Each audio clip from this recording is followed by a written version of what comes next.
세계정세회부에 다시 오신 것을 환영합니다. 저는 전재현입니다. 여러분, 11월의 마지막 나날들에 우크라이나는 갑작스러운 이중 폭풍을 맞닥뜨렸습니다. 한쪽에는 러시아가 에너지 인프라를 향해 퍼붓는 맹폭이 있고, 다른 한쪽에는 백악관에 28개 항 평화안이 있어 키이우에게 영토를 내어주고 군사력을 제한하며 나토의 꿈을 내려놓으라고 요구합니다. 대가로는 평화와 국가 재건의 약속이 주어진다지만 듣기에는 광고 배경음처럼 부드러워도 대개는 길고도 상세한 영수증이 따라붙는 법입니다. 그런데 외교 플랜과 전선의 폭음 뒤에는 더 깊은 상처가 도사리고 있습니다.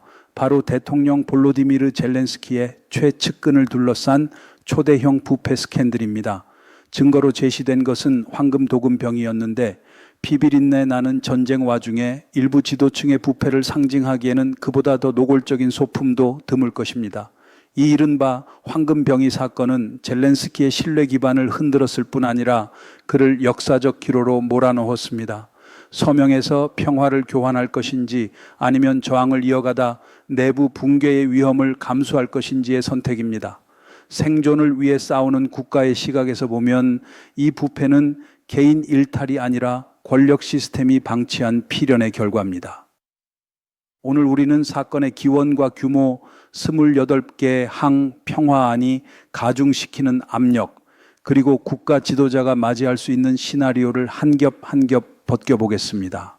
모두가 손전등을 켠 듯이 들여다보는 겨울의 문턱에서 말입니다. 우크라이나 전쟁은 거의 4년 가까이 이어졌고 이 땅을 서방 원조에 의존하는 나라로 바꿔놓았습니다. 누구도 쉽사리 부정할 수 없는 현실입니다. 미국과 유럽에서 흘러든 수천억 달러가 주로 무기, 에너지, 인프라 복구에 투입되었습니다.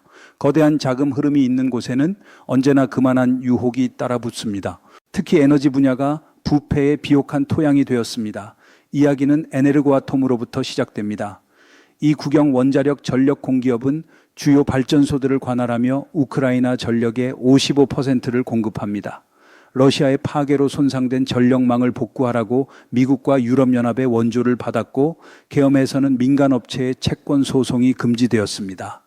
그 결과 에네르고아톰은 무기한 대금 보류, 마음에 들지 않는 협력사 배제, 막대한 원조 자금 흐름 장악이라는 권능을 쥐게 되었습니다. 왕 미다스처럼 만지면 황금이 되는 구조가 생겨난 셈입니다. 다만 황금이 향한 곳이 하필이면 욕실이었다는 점이 비극의 블랙 코미디를 완성했을 뿐입니다. 11월 11일 국가반부패국인 나부가 미다스 작전을 개시해 전국 70곳을 급습하면서 사건은 수면 위로 떠올랐습니다. 에네르고아톰 본사와 고위 관료들의 주거지가 포함되었습니다. 결과는 7명 기소, 5명 구금, 그리고 1억 달러 규모의 부패 자금 적발이었습니다. 수법은 이렇습니다. 긴급 전력망 보수 계약에 매달린 민간 하도급사들에게 제때 대금을 받거나 파트너 자격을 유지하려면 10에서 15%의 이른바 수수료를 내라고 강요합니다. 거부하면 승인 명단에서 배제되거나 대금이 무기한 묶여 전시 상황에서 파산 위험에 몰립니다. 이렇게 뜯긴 돈은 키프로스와 폴란드, 아랍에미리트의 페이퍼 컴퍼니를 거쳐 세탁된 뒤 키이우로 되돌아와 부동산과 고급 차량, 현금으로 바뀌었고 어떤 최측근의 아파트 욕실에는 황금 도금 병기가 설치되었습니다. 겨울 전력난으로 어둡던 현실과 달리 욕실 안은 반짝였다는 풍자가 민심에 불을 붙였습니다. 그 최측근은 46살로 예능 제작사 크바르탈 95의 공동 설립자입니다. 젤렌스키를 2019년 대선 승리로 이끈 코미디 시리즈를 만든 곳이며 당시 선거 캠프의 자금줄로도 불렸습니다. 그의 집은 젤렌스키 가족의 옛 거주지로 알려진 굴리베르 빌딩에 있습니다. 2021년 팬데믹 와중에 대통령이 그 집에서 생일을 치렀다는 사실은 두 사람의 밀접한 관계를 드러냅니다. 수사 기록과 수천 시간의 비밀 녹취에 따르면 그는 카슨이라는 별칭으로 불렸습니다. 정권 핵심부의 비호를 상징하는 별칭이었습니다. 그 덕분에 원조 자금을 사유화하는 네트워크를 한동안 들키지 않고 굴릴 수 있었습니다. 전선에서는 탄약이 부족한데 어떤 집의 욕실에는 금빛이 넘쳤습니다. 블랙 유머의 기사가 따로 없습니다. 미다스 작전은 여기서 멈추지 않았습니다. 대통령 측근 서클의 주요 인사들이 연이어 연루되었습니다. 에너지 장관 헤르만 할루셴코는 10월 11일 직무정지를 당했습니다. 전직 고위 강요들에 대한 출국 금지와 구금 조치가 뒤따랐고 전력 공기업의 여러 간부가 압수수색과 조사를 받았습니다. 마이단 2014년 이후 최대의 내부 정화가 시작된 것입니다. 정화는 필요하지만 모든 선을 손으로 끊다 보면 회선 자체가 마비되는 위험이 있습니다. 사건이 폭로되자 젤렌스키는 단호하게 대응했지만 당혹감도 숨기지 못했습니다. 10월 11일 그는 블룸버그가 인용한 연설에서 전쟁 중인 나라의 대통령에게는 사적 친구가 존재할 수 없다고 말하며 관련 인사들의 사퇴를 요구했고 핵심 피의자들에 대해 자산 동결과 출국 금지를 지시했습니다. 에네르고아톰 전면 감사와 국영기업 경영진 교체도 약속했습니다. 하지만 불편한 사실은 사라지지 않습니다. 그는 올해 7월에 나부에 대한 감독 체계를 행정부와 더 밀착시키는 법안 12414를 제거했다가 거센 국내 반발과 국제 압박 속에 며칠 만에 철회했습니다. 더구나 사건 직후 대통령이 직접 지휘하는 보안기관 SBU가 이 사건의 핵심 나부 수사관을 체포했습니다. 정적에 대한 보복으로 읽히는 대목입니다. 그리고 사건의 중심 인물은 미리 귀띔을 받은 듯 국경을 빠져나가 이스라엘 여권과 현금 가득 든 가방 3개를 지닌 채 사라졌습니다. 이런 정황들은 지도부 차원의 조직적 비호를 드러내며 스캔들을 신뢰의 위기로 키웠습니다. 신뢰는 욕실 타일처럼 박스째 살 수 있는 물건이 아니라는 점을 모두가 다시 배웠습니다.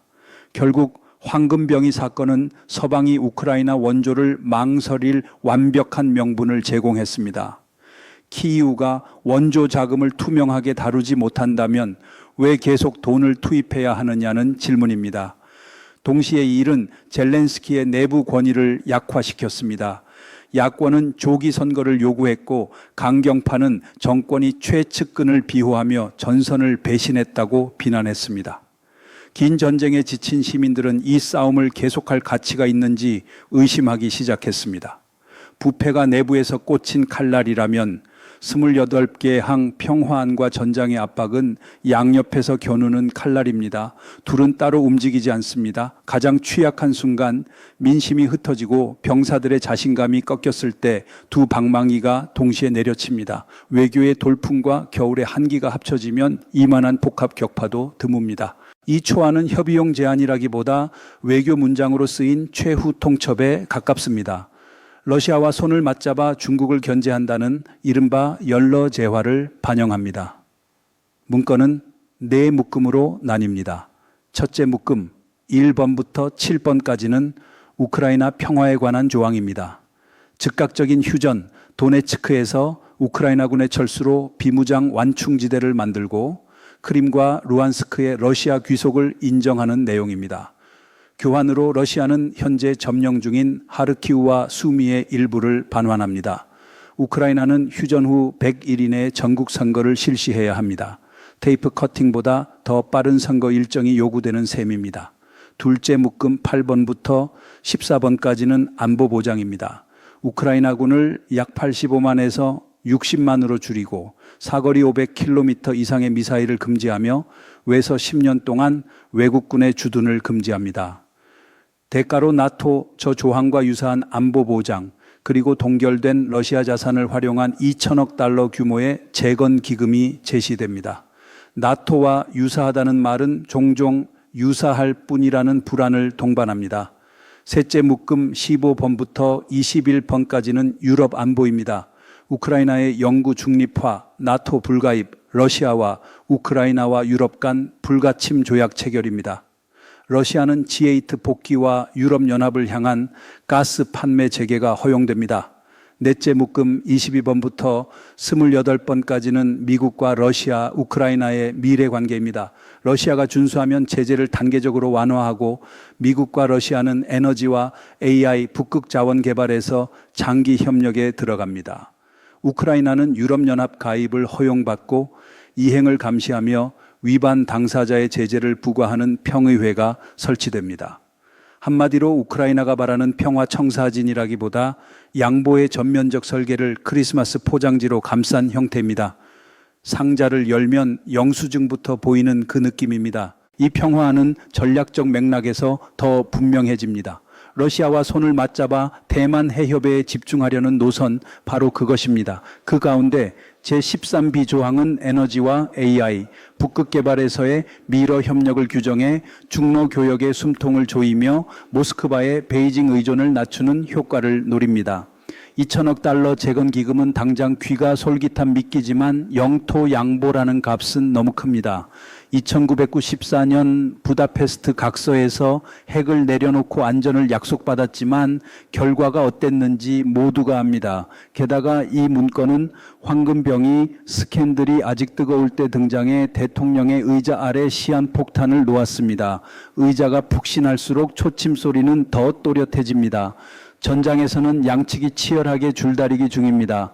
우크라이나는 로딘스케와 미르노흐라드에서 방역에 성공했지만 돈바스의 핵심 고리에서는 불리합니다. 러시아는 공격 여단을 보강해 느리지만 끈질긴 전진을 이어가며 하루 200에서 300m씩 밀어붙이고 있습니다. 포크롭스크는 러시아 전선까지 약 6.5km 남았습니다. 여기가 무너지면 돈바스 방어군단은 중압을 받게 되고 슬로비안스크와 크라마토르스크가 다음 목표가 될 가능성이 큽니다. 지도에는 미미해 보이는 거리지만 병사들의 신경을 갈아버리기에는 충분한 속도입니다. 가장 가혹한 작전은 땅 위가 아니라 하늘에서 벌어지고 있습니다. 10월 15일 이후 러시아는 K-11과 칼리브르, 샤헤드로 대규모 타격을 감행해 발전소와 초고압 변전소를 집중적으로 노렸습니다. 전국 전력망의 척추에 해당하는 곳입니다. 15개 핵심 변전소 중 11개가 파괴되거나 중대 손상을 입었습니다. 그 결과 국가 전력망의 가용 전력은 전쟁 전의 38에서 42% 수준으로 추락했습니다. 키이우와 하르키우, 오데사, 드니프로, 리비우에서는 장시간 순환 정전이 이어졌고 시민들은 눈발 속에서 장작을 사기 위해 줄을 섰으며 대형 병원들은 응급수술을 위해 디젤 발전기를 돌려야 했습니다. 이 상태가 길어지면 군수 공장, 드론과 포탄 조립 라인 역시 전력난으로 멈출 수밖에 없습니다. 겨울의 불편을 넘어 국가 생존의 문제입니다. 러시아는 총공세가 필요 없습니다. 변전소와 발전소만 계속 두드리면 우크라이나는 흔들립니다. 황금병기가 민심의 믿음을 빼앗았다면 겨울의 냉기는 버틸 힘마저 앗아갑니다. 위에서는 뜨겁고 아래에서는 시린 최악의 조합입니다. ABC 뉴스와 더 가디언에 따르면 11월 21일 대국민 연설에서 젤렌스키는 우크라이나가 역사상 가장 어려운 순간 가운데 하나를 맞고 있다고 밝혔습니다. 며칠 안에 품위를 지킬 것인지 아니면 가장 중요한 동맹국인 미국의 지지를 잃을 위험을 감수할 것인지 선택해야 할지 모른다고 했습니다. 그는 지금 우크라이나에 가해지는 압박은 가장 무거운 축에 속하며 28개 항의 복잡한 요구 혹은 지독하게 혹독한 겨울과 그에 뒤따를 위험, 자유도 품위도 정의도 없는 삶 사이의 선택이라고 말했습니다. 일기예보처럼 들리지만 사실상 정치 예보입니다. 부패가 장기전의 사회적 동원을 무너뜨렸다면 28개 항 평화하는 판결문 무게의 최후 통첩입니다. 셋째 길은 없습니다. 유럽의 기적도 없습니다. 압박은 젤렌스키의 어깨 위에 놓였고 우크라이나의 어느 지도자도 겪지 못한 선택 앞에 세웠습니다. 서명의 휴전과 재건을 얻을 것인지 거절의 품위를 지키되 붕괴 위험을 감수할 것인지입니다. 우크라이나를 혹한에서 구하려면 그는 영토를 잘라 평화를 구걸했다는 비난과 정치적 실패의 위험을 떠안아야 할지 모릅니다. 반대로 명예를 지키려면 가장 큰 원조원인 미국의 지원을 잃고 수개월 내 전선 붕괴의 위험을 견뎌야 할지 모릅니다. 러시아는 더 많은 땅을 차지할 수 있고 국내는 광범한 시위로 들끓을 수 있습니다. 승패는 지도 위의 선이 아니라 전기요금 고지서에서 갈릴지도 모릅니다. 젤렌스키는 한때 드라마 제목처럼 국민의 종을 자처하며 반부패의 상징이었습니다. 지금 그는 냉혹한 현실과 마주했습니다. 측근의 배신, 외교적 압박, 내부 상처가 합쳐져 치명상이 되었습니다. 첫 번째 길 서명입니다. 원문 그대로건 수정본이건 간에 서명하면 당이 이익이 있습니다. 사실상의 휴전, 혹한의 수만 생명을 구하는 시간, 2천억 달러 재건 자금입니다. 대가는 돈으로 셈할 수 없고 되돌리기 어려운 결과를 부릅니다. 그림과 적어도 영토의 거의 5분의 1에 가까운 부분이 국제 지도에서 영구히 떨어져 나갑니다. 점령지의 수백만 우크라이나인은 러시아 국적자가 됩니다. 군대는 60만 규모로 묶이고 장거리 미사일을 보유하지 못하며 나토 가입의 문은 닫힙니다. 서명하면 우크라이나는 이른바 핀란드 2포인트 연기되어 중립을 강요받고 아조해로의 통로를 잃습니다. 경제는 미국과 유럽연합이 통제하는 재건기금에 의존하게 됩니다. 10년 뒤 물질적 안정을 되찾을 수는 있겠지만 양보의 흉터는 쉽게 지워지지 않을 것입니다. 2014년 전 대통령 빅토르 야누코비치의 황금 병이는 부패의 상징이 되었습니다. 오늘 또 하나의 황금 병기가 등장했습니다. 배경은 다르지만 대중이 관대한 법은 드뭅니다. 누군가는 그를 야누코비치의 재림이라고 부를지 모릅니다. 다른 점이 있다면 전임자는 러시아로 도피했고 그는 남아 국민을 마주해야 한다는 점입니다. 두 번째 길은 비서명입니다. 한치도 내줄 수 없다는 태도로 28개 한글 거부하고 전쟁을 계속하며 미국이 남긴 공백을 유럽이 메워줄 도박을 걸어야 합니다. 명예의 길, 2019년 취임 당시 약속했던 영토 보전의 꿈입니다. 이렇게 하면 어느 층의 국민에게는 영웅으로 남을 것입니다. 그러나 명예의 대가는 국가 생존입니다. 원조는 끊어지고 차이마르스도 패트리어트도 없고 위성 정보도 없습니다. 앞으로 전선은 어떻게 될까요? 포크롭스크는 2026년 이전에 버틸 수 있을까요? 슬로비안스크와 크라마토르스크, 하르키우, 오데사는 지켜질까요? 2025년 겨울은 가장 혹독할 수 있습니다. 전기도, 난방도, 질서도 부족합니다. 때로 가장 차가운 것은 아직 서명하지 않은 종이 한 장입니다. 어느 길을 택하든 장기적 결과는 아물기 어려운 상처가 될 수 있습니다. 황금 변기가 민심의 믿음을 가져갔다면 겨울의 어둠은 버틸 힘을 가져갈 수 있습니다. 이 병이는 더 이상 천박한 사치품이 아니라 역사라는 거울입니다. 2019년 반부패의 약속을 비추고 측근 네트워크라는 권력의 구조를 비춥니다. 가장 위험한 적이 전선 너머가 아니라 친구의 욕실에 있을 수 있음을 비춥니다. 4해 가까이 용감히 싸운 민족이 지도층 일부의 타락 때문에 패배할 위험에 처했다는 사실도 비춰집니다. 11월 27일 미국의 추수감사절은 축제가 아니라 2014년 이후 가장 어려운 선택 앞에 선 우크라이나의 날이 될 수 있습니다. 역사는 결코 양보하지 않습니다. 아무리 빛나는 황금이라도 전장의 상처를 가릴 수 없습니다. 키이우의 초겨울은 뼛속까지 차갑습니다. 그러나 아마도 가장 차가운 것은 결단의 순간을 지켜보는 수많은 우크라이나인의 마음일 것입니다. 이것으로 오늘 세계정세해부를 마칩니다. 세계정세해부는 언제나 여러분의 의견을 기다립니다. 안녕히 계십시오. 다음 시간에 뵙겠습니다.